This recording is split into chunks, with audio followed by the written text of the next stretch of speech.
What's up guys and welcome. You are watching Fazi Fitness. So starting this video with Hunter Labrada at 38 years out of this year's Mr. Olympia. No one is really talking about him as a threat in that top 5.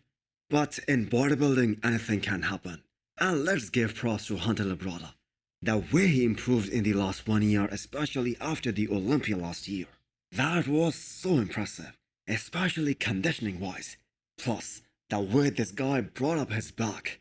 That too in just 1 year. That was really inspirational. And the reason I'm saying that it is inspirational is because if you guys remember, he was the guy who was being criticized for not having a good enough back up until he stepped on that Tampa Pro stage this year.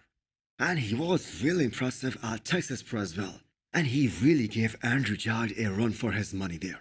But it is just a fact that athletes like Andrew Jagged, they come once in decades in bodybuilding. And once those special athletes put it all together, it's just over for everyone else. But still, that was a very close call at Texas Pro. I mean, only 1 point separated both these guys at both prejudging and the finals. So in that sense, Hunter can perform really well at the Olympia stage this year. I am really sorry to see his comparison with Nick Walker. They aren't necessarily similar physiques. I mean, Hunter has better flow than Nick Walker, and Nick Walker on the other hand has much more freak factor. But these guys are close in height, and so is Brandon Curry, especially in comparison to guys like Andrew Jagged or Samson Dauda. So these comparisons of Hunter Labrada with guys who have similar height to him, that will be interesting. Now we're 36 days out from the O, it's time to get peeled. So 3 sessions it is, that 10 minutes post-training, I really like just because I think it really, keeps you burning post-exercise because best way to burn fat is training hard, in my opinion. So, in science's opinion, but... Behrooz Tabani with another physique update and a painful caption that he still doesn't have the visa to travel to the US. Now at this point, I think only a miracle could save Behrooz. And the chances of him stepping on the Olympia stage this year, they are getting slimmer and slimmer by the day. But he deserves to be on that Mr. Olympia stage. And he has now earned his spot to be there 2 years in a row. And still, it isn't looking any good right now for him. But still, my hat's off to this guy. He is still dieting, getting better each week. But one cannot imagine the mindset that he is in right now. What must be going on in his mind, with his future being so uncertain. But still, the man has been putting his heart and soul into this prep. His coach, Milos Sarcev, has no doubts that Behrooz is so good that he could crack top 10 at his first ever Mr. Olympia. If you guys remember, Hadi Chopin had similar issues as well. And even when he was coming here for his second Olympia in 2020, he was granted a US visa just 2 days before the Olympia 2020. The year Phil Heath returned, and the year when Big Ramy won his first Mr. Olympia, and Hadi Chopin placed 4th. So let's hope that Behrooz gets his visa, and he gets to compete with the biggest names in bodybuilding. You have got to agree 100% with Terrence's assessment after winning Dubai Pro this past weekend. Yes, that was a big payday for him, and yes, he got his Olympia qualification.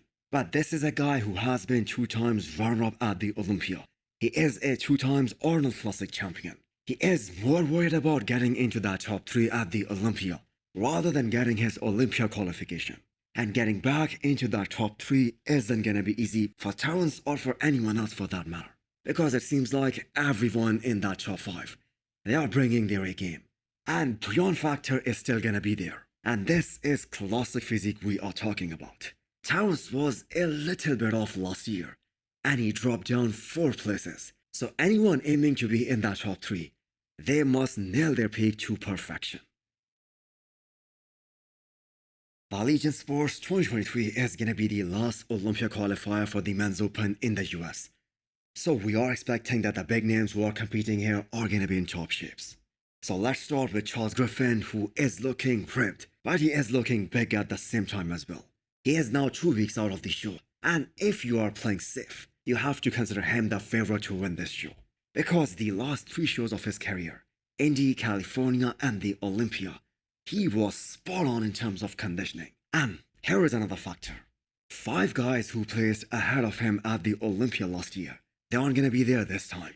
And those of you guys who are wondering who is the 5th guy, that is Patrick Johnson. Yes, he placed ahead of Charles Griffen. The others are Invalier, William Bonac, Rafael Brindle, and of course Big Ramy. So that puts Charles in a great position to crack top 10 this year. And that is why I think he is going to be at his best here at the Legend Sports, because he has to get to the Olympia stage first. So here is another question. How will guys like Brett Wilkin, Justin Shire, Hassan Mustafa, how will these guys compare to Charles Griffen, provided that he wins the Legend Sports? Do let me know what you guys think. I want to mention Justin Rodriguez here, who is right now at his lowest ever prep weight in the last 3 years or so. That means they aren't worried about the size. They just want to be sliced and diced. And that is exactly what Justin had been missing the last few times he competed. Justin Rodriguez is a big guy and he has impressed the bodybuilding world by some great looks during his career. So is it gonna be that big comeback story for Justin? We are less than 2 weeks out now, so we will find out soon enough.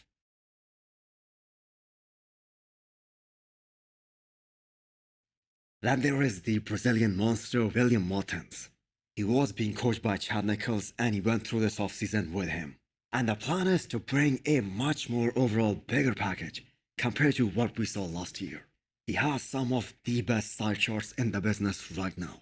He is thick, he has great detail on the side of his legs, and that has always been his strength. And I'm sure all of his strong points have enhanced even more. But what's gonna matter the most is how he looks in the front shots. That is gonna be the crucial factor on where he places. So hit the thumbs up button if you liked the video, and smash the subscribe button if you wanna come back for more. Thanks for watching.